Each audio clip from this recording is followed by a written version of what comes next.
వృత్తము, జాకు గీయబడిన లంబము. మొదటి భాగం.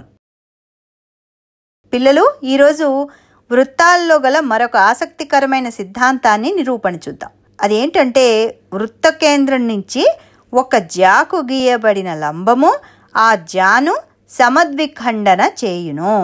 ఒక వృత్తాన్ని తీసుకుందాం. దాని కేంద్రం O అనుకుందాం.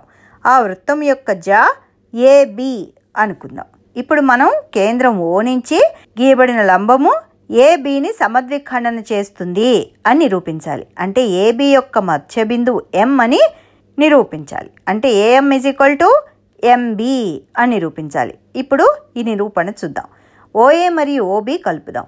ట్రయాంగిల్ AOM మరియు ట్రయాంగిల్ BOMలు చూడండి, అవి లంబకోణ త్రిభుజాలు. ఎందుకంటే AB యొక్క లంబము OM అని ఇవ్వబడింది. కాబట్టి లం కా భూ అంటే లంబకోణము, కర్ణము, భుజము నియమం ప్రకారము ఒక త్రిభుజము యొక్క కర్ణము మరియు ఒక భుజము రెండవ త్రిభుజంలోని కర్ణము మరియు ఒక భుజానికి సమానమైతే ఆ రెండు త్రిభుజాలు సర్వసమానం అవుతాయి. ఇప్పుడు త్రిభుజం AOM మరియు త్రిభుజం BOMలలో కర్ణాలు OA మరియు OBలు ఒకే వృత్త వ్యాసార్థాలు కాబట్టి అవి సమానం. అంటే OA = OB మరియు OM ఉమ్మడి భుజం. కాబట్టి లంకాభూ లంబకోణము, కర్ణము, భుజము నియమం ప్రకారము ఆ రెండు లంబకోణ త్రిభుజాలు సర్వసమానము.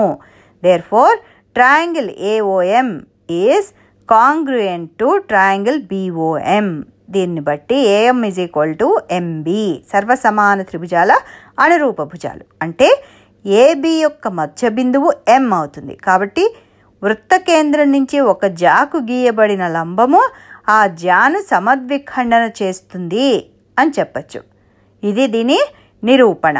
మరోసారి చూడండి, అర్థం చేసుకోండి, సాధన చేయండి.